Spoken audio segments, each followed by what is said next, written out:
How can or what can sellers do to prepare for this or to embrace this change? So there's one method is if you want to go into the Amazon console, you can go product by product in there, and either manually change these or use Amazon's tools, which will kind of show you a preview of just what they're going to change it to. So if you do nothing, that is what your content is going to change to.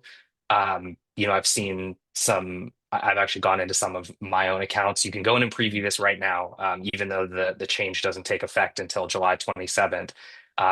And I've looked at a few of them, and I mean, they get it right on the compliance side. It Yeah. is the character counts that they want, but I definitely think that there's aspects of the highlights that they put in there that are maybe not the order or the exact things that you want to highlight on there. So it's I think that's an interesting first step just to see what some of these will look like.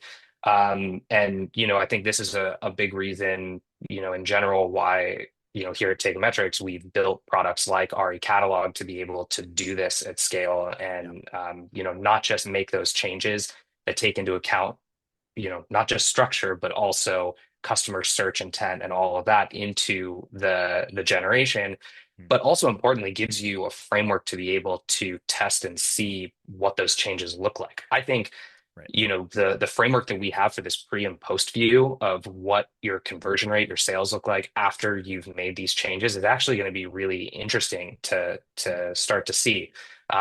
You may see that by making a big change to your title, you have a product where this affects you more than others, maybe, or there's a different way to position the product. But yeah, as a good first step, I would say take a look at Yep. what those are going to look like and think about what you want your product titles to look like with this change coming. They're going to force this change on July 27th.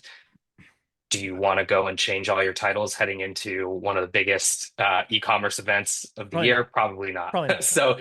So yeah, this is something that in July, ahead of the actual date, we're going to release into the product. But in at this time of the year in general, heading into an event, I don't ever suggest making big listing changes. Right. Either you should have made them already, or if not, I'd say leave things where they are. Let Amazon system pull in, do its work from an algorithm standpoint and keep the indexing that you have.